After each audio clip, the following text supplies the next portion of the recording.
नमस्कार, मैं अभिषेक चित्रान सिटी न्यूज बरेली में आप सभी का स्वागत करते हैं। तो आइए नजर डालते हैं आज की कुछ खबरों पर। विकास क्षेत्र क्यारा के पूर्व माध्यमिक विद्यालय बारी नगला के शिक्षकों ने अपनी ग्राम पंचायत में कक्षा 5 पास करने वाले बच्चों के घर घर जाकर उनके अभिभावकों से कक्षा 6 में नामांकन कराने हेतु संपर्क किया।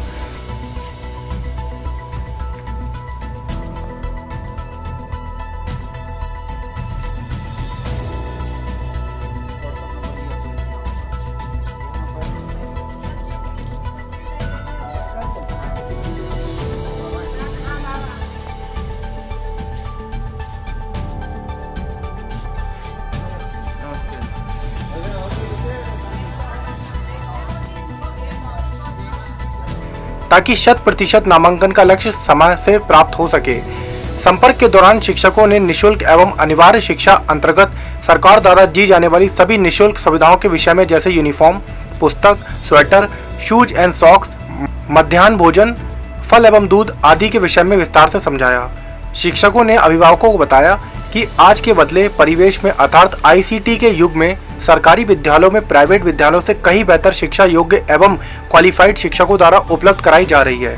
अब प्राइवेट स्कूलों की तरह पूर्व माध्यमिक विद्यालय बड़ी नगला में भी कंप्यूटर शिक्षा, स्मार्ट क्लास, मोबाइल आदि के माध्यम से बच्चों को विभिन्न आधुनिक तकनीकी माध्यम से बच्चों को बड़े ही रोचक ढंग से गुणात्मक शिक्षा देने का लगातार प्रयास किया जा रहा है। विद्यालय के इंचार्ज अध्यापक रविंद्र कुमार के साथ सहायक अध्यापक सुनीता देवी, प्रीति शर्मा एवं डॉक्टर विनीत कुमार शर्मा अपने सहयोगी रजी हसन के साथ नवीन प्रवेश कराने को अभिभावकों एवं बच्चों को घर घर जाकर प्रेरित किया।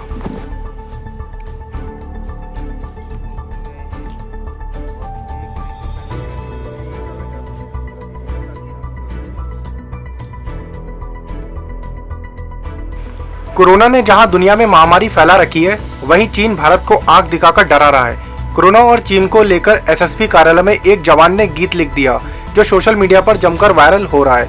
इस गीत के माध्यम से लेखक ने भगवान से विनती की है कि इस कोरोना महामारी से दुनिया को बचा लो। जयप्रकाश यादव बरेली के SSP कार्यालय क्राइम ब्रांच में 2 साल से हेड कांस्टेबल के पद पर तैनात हैं। वे मूल रूप से ब्रज क्षेत्र मथुरा के रहने वाले हैं। अब तक उनके द्वारा चेतावनी, भक्ति, देशभक्ति लगभग 20 लोकगीत लिखे गए हैं। जयप्रकाश बताते हैं कि उनको बचपन से लिखने का शौक है। पुलिस की नौकरी के बाद समय मिलने पर वो लोकगीत लिखते हैं। इस समय कोरोना महामारी और चीन के नापाक इरादे के बारे में गीत लिखा जो सोशल मीडिया पर जमकर वायरल हो रहा है। इस गीत के माध्यम से जयप्रकाश ने भगवान से प्रार्थना की है कि हर संकट को तुमने काटा है, कोरोना के संकट को भी हर लो, और चीन के भारत के हमले पर भी घोर निंदा की है। इस गीत के माध्यम से वे लोग को संदेश देना चाहते हैं कि लोग उनके गीत को पसंद कर रहे हैं। हाँ भैया, जय हिंद, जय भारत। आदरणीय आप सभी का अभिवादन, सम्मान, नमन करते हुए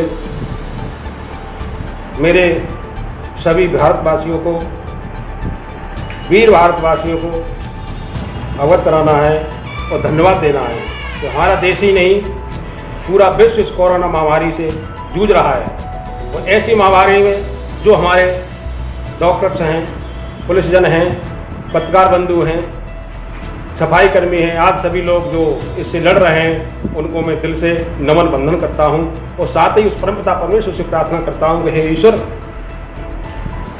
कि हमको तो बस एक है सहारा तुम्हारा, तुम्हारा सहारा, सो कोरोना को दूर भगाना, रखना ध्यान हमारा, हमको तो बस एक है सहारा तुम्हारा, तुम्हारा सहारा।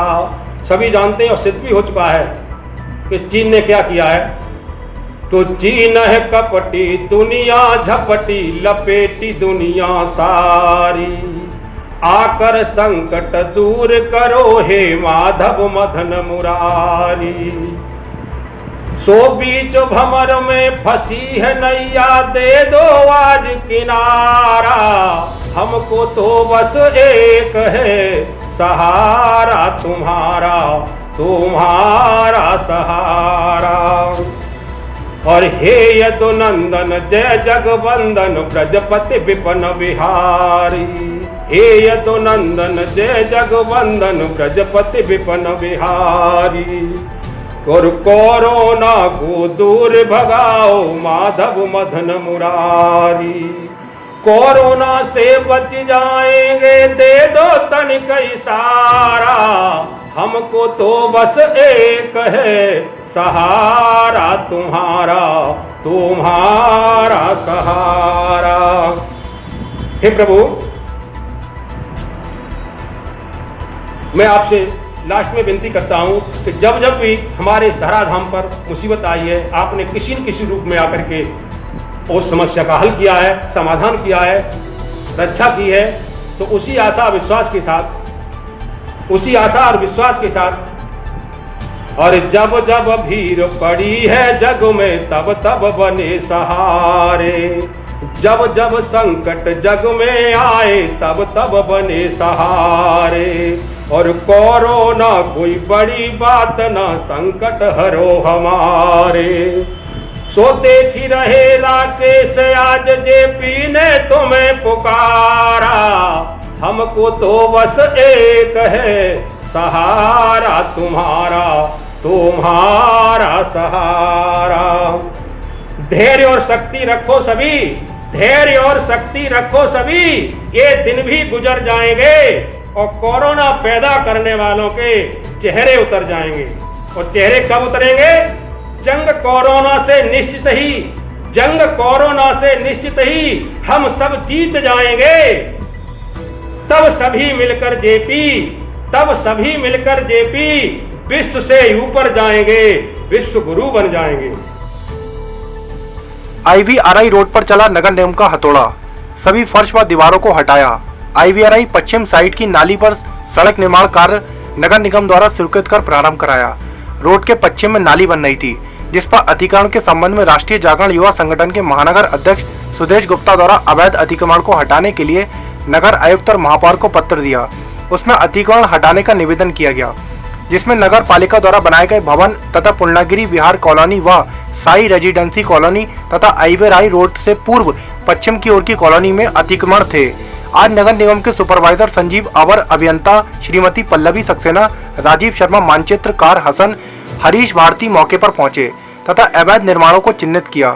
पश्चिम साइड के समस्त अवैध निर्माण सिर्फ साई रेजिडेंसी को छोड़कर ध्वस्त कर दिए गए। साई रेजिडेंसी के अंदर 1.5 फीट गहराई में अतिक्रमण पाया गया, जिसके संबंध में नगर निगम की उपरोक्त टीम ने 3 दिन का समय दिया है। साथ ही साथ साई रेजिडेंसी वाली स्थल पर राजीव शर्मा ने ठेकेदार से निर्माण कार्य करने का आदेश किया। जनता ने मांग किया कि अतिक्रमण जब सब हट गए तो साई रेजिडेंसी को 3 दिन का समय क्यों दिया जा रहा है। इससे प्रतीत हो रहा है कि साई रेजिडेंसी उदयपुर खास बरेली वालों की नगर निगम के सुपरवाइजर संजीव, जेई श्रीमती पल्लवी सक्सेना, राजीव शर्मा, अधिशासी अभियंता संजय चौहान की मिलीभगत से उक्त अतिक्रमण को 3 दिन में हटने का समय क्यों दिया गया, जबकि बाकी सबके अतिक्रमण तत्काल हटा दिए गए। यह पक्षपात है। स्थानीय निवासी व राष्ट्र जागरण युवा संगठन के अध्यक्ष सुदेश गुप्ता द्वारा इस पर आपत्ति की है और कहा है कि समस्त स्थानीय निवासी अनिश्चितकालीन धरना प्रदर्शन भूख हड़ताल पर बैठेंगे और इसकी जिम्मेदारी नगर निगम प्रशासन की होगी। आज सुबह ये नगर निगम की टीम आई थी, जिसने हमारा इतना नुकसान कर दिया। हम लोगों ने 24 घंटे उनसे मांगे थे कि 24 घंटे में हम अपना बनवा लेंगे कहीं और, तो उनने वो भी नहीं बनवाने दिया। उनने हमारा गरीबों सबका नुकसान कर दिया। और ये सामने ये पूरी दीवार है, सामने कोई दीवार नहीं तोड़ी, हमारा ही नुकसान किया, किसी के गैर नहीं किया। अच्छा, आप ये देखिए,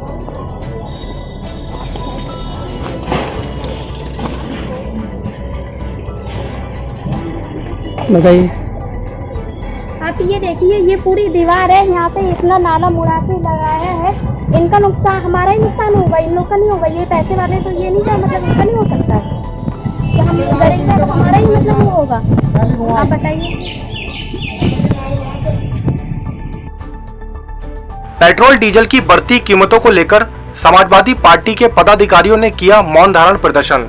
लगातार पेट्रोल डीजल के दामों में वृद्धि होने की वजह से बुधवार को समाजवादी पार्टी के जिला अध्यक्ष अगम मौर्य के नेतृत्व में चौकी चौराहे पर बने गांधी पार्क में मौन धारण करके सरकार के खिलाफ प्रदर्शन किया।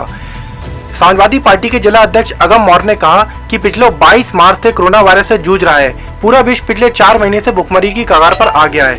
भारत में भी मध्यम वर्गीय गरीब व किसान की कमर टूट गई है। ऐसे में पेट्रोल डीजल के दाम में वृद्धि होने से एक बहुत बड़े संकट का सामना करना पड़ेगा, क्योंकि पेट्रोल डीजल के दामों में बढ़ने से सभी चीजों के दामों में वृद्धि हो जाएगी। इससे लोग आत्महत्या करने पर मजबूर होंगे।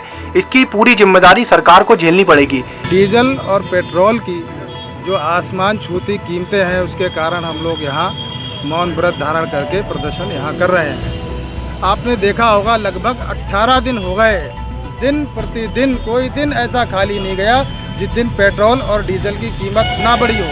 हमारे देश का किसान, नौजवान, बेरोजगार, प्रवासी मजदूर, सारे के सारे लोग कोरोना वायरस के कारण परेशान थे।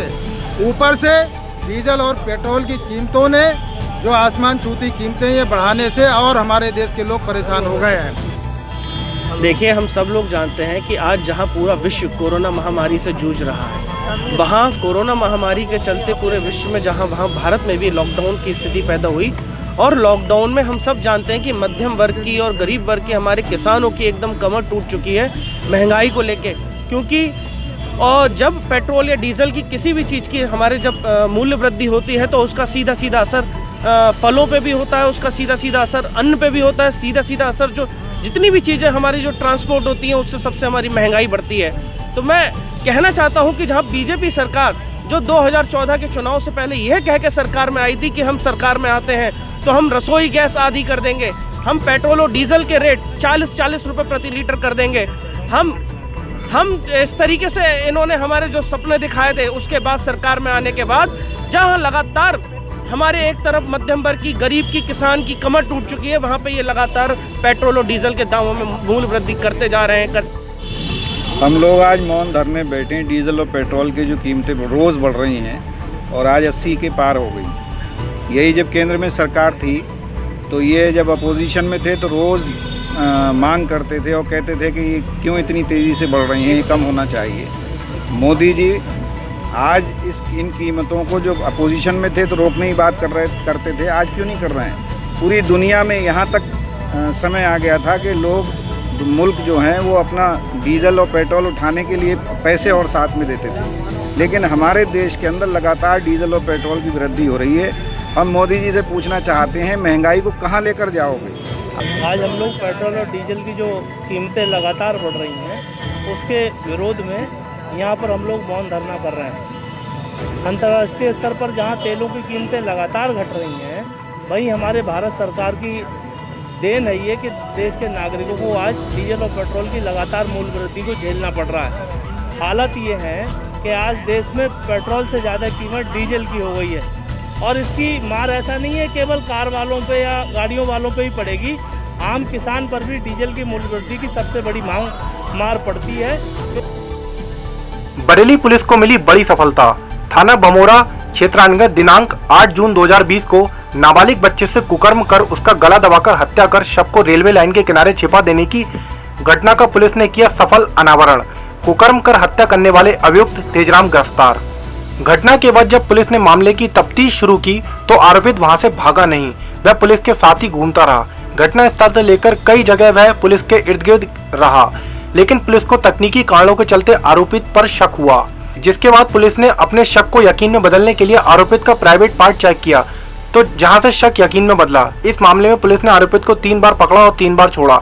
चौथी बार सख्ती करने पर वह टूट गया और मामला खुलकर सामने आ गया। मामले में एसओ भमोरा सौरभ सिंह ने बताया कि आरोपित तेजराम ने अपने गुनाह कबूल कर लिया है, जिसके बाद जेल भेजने की कार्रवाई की जा रही है। दिनांक 8/6/2020 को शाम 8 बजे के करीब जो है नरेंद्र का लड़का 5 वर्षीय गायब हुआ है, जिसके संबंध में उससे धारा थाना में मुकदमा लिखाया गया और इस घटना का अनावरण करने के लिए वरिष्ठ पुलिस महोदय और पुलिस अधीक्षक ग्रामीण महोदय द्वारा निर्देशित किया गया कि शीघ्र इसका अनावरण किया जाए। इस संबंध में 2 टीमों का गठन किया गया, एक थाना भमोरा के नेतृत्व में, दूसरा एसओजी की टीम। इनके द्वारा अथक प्रयास और रात दिन जुट करके एक टीम भावना से काम करने पर इनके द्वारा गाँव में पता चला कि खेमकरण और विधायक की पत्नी के साथ घटना के 2 दिन पहले भी छेड़खानी तेजराम के द्वारा की गई थी। गांव का ही जो है तेजराम पुत्र राम साहब, जिसकी की गिरफ्तारी इस आधार में और पता से सुराग से की गई और इनके द्वारा जो है 23 तारीख को अभियुक्त को गिरफ्तार किया गया। शक्ति से पूछताछ किए जाने पर उसके द्वारा अपराध को स्वीकार किया गया और कहा कि साहब गलती हो गई, मैं नशे में था इसलिए मुझसे घटना हो गई। इतने कम समय में हमारी पुलिस टीम द्वारा जो उच्चाधिकारियों के निर्देश के अनुपालन में घटना का अनावरण किया गया है, जो 15 दिन के लगभग 15 दिन में ही घटना का अनावरण कर दिया गया है, जो सराहनीय कार्य है पुलिस का, और जिससे प्रदर्शित होता है कि हमारी पुलिस कितनी समाज के लिए बेहतरीन काम करने वाले पूर्व मंत्री अताउर रहमान ने किया सम्मान। सिविल लाइंस आवास विकास कॉलोनी स्थित पूर्व मंत्री हाजी अताउर रहमान जी के कैंप कार्यालय पर सम्मान प्रोग्राम में कोरोना योद्धाओं को सम्मानित किया गया। कोरोना यानी कोविड-19 के चलते लॉकडाउन के दौरान जिन जाबाज हौसला बुलंद समाजसेवी मायनाकों ने अपनी जान की परवाह किए बगैर जिस शिद्दत के साथ बेबस, असहाय व लाचारों की सेवा, धर्म, जाति व पात मजहब से ऊपर उठकर एक सच्ची मानवता की मिसाल कायम की है, वो वास्तव में अनुकरणीय है, काबिल तारीफ है। इसके लिए इन योद्धाओं को जितनी सराहना की जाए वो कम है। उनकी यही दरियादिल और मानवतावादी सोच, सेवा और जज्बा को देखते हुए जन सेवा टीम व बरेली हज सेवा समिति ने इस बेहतरीन कारनामों के लिए सम्मानित करने का बीड़ा उठाया।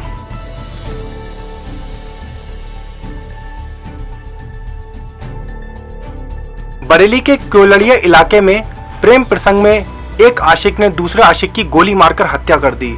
दिन दहाड़े हुई हत्या की वारदात के बाद हत्यारा वारदात को अंजाम देने के बाद फरार हो गया। युवक का शव चौराहे पर खून से लथपथ हालत में मिला। पुलिस ने शव को कब्जे में लेकर पोस्टमार्टम के लिए भेज दिया है। राजन क्योलड़िया थाना क्षेत्रीय गुलशन नगर मोहल्ले में अपने परिवार के साथ रहता था। राजन का अपने घर के पास में रहने वाली लड़की से प्रेम प्रसंग था। मृतक की पत्नी पूजा का कहना है कि राजन का शादी के बाद भी उस लड़की से संबंध थे, जबकि एक दूसरे लड़के से उस लड़की के भी संबंध थे। युवती का दूसरा आशिक रंजन ने इस बात को रंजिश मानने लगा था, जिस वजह से उसने दिन दहाड़े चौराहे पर गोली मारकर राजन को मौत के घाट उतार दिया। वहीं इस मामले में राजन की मां की ओर से क्योलड़िया थाने में मुकदमा दर्ज कराया गया। वहीं पुलिस ने मुकदमा दर्ज कर आरोपी की तलाश शुरू कर दी है। मेरा पूजा नाम है।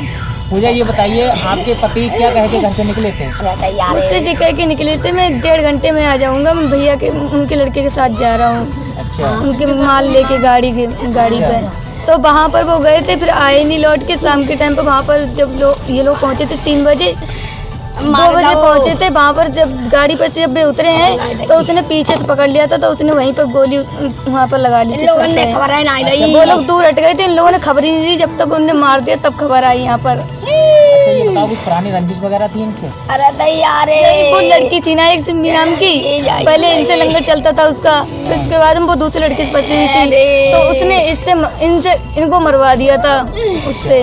जरा सी हाथ पैर चले गए थे, उन लोगों की लड़ाई हो गई थी। घर से किन लोगों के संग कह के निकले थे? अरे मुझसे ये तो नहीं कह के निकले थे, मैं किन लोगों के संग जा रहा हूँ। पहले तो मुझसे ये बोला कि मैं टिल्लू के संग जा रहा हूँ, फिर बाद में मुझसे इतनी कह के चले गए, और मुझे फिर ये नहीं बता के गए कि मैं उनके घर जा रहा हूँ। मुझे बाद में पता चली है कि उनकी भाभी के देवर गए, उनका लड़का गया हुआ है। ये क्योलड़िया थाने में कल एक लड़के की हत्या हो गई थी जवेदी गांव में। इसके संबंध में उसकी मां की तरफ से तहरीर आई है और उसमें मुकदमा लिख करके उसमें विधिक कार्रवाई की जा रही है। जल्द ही हमारी टीमें लगी हुई क्योलड़िया की 2-3 टीमें बना करके दबिश दी जा रही है। जल्द ही अभियुक्त की गिरफ्तारी हो जाएगी। सर, क्या कोई पुरानी रंजिश निकल के आई? अभी तक तो ये बता रहे हैं कि पहले भी कुछ इनकी आपस में कहासुनी हुई थी, मारपीट हुआ था नवाबगंज में, लेकिन अब उसके जब तक पकड़ा नहीं जाता अभियुक्त और पूरी बात क्लियर न हो जाए तब तक कुछ कह नहीं सकते इसमें। इसी तरीके की लेटेस्ट खबरें और लेटेस्ट न्यूज के लिए आप हमारे चैनल सिटी न्यूज बरेली को सब्सक्राइब करके बेल आइकन का बटन जरूर दबा दें और साथ साथ हमारे फेसबुक पेज को भी लाइक कर दें। मैं अभिषेक चित्रांश आपके साथ नेक्स्ट वीडियो में फिर मिलूंगा, तब तक के लिए थैंक यू सो मच।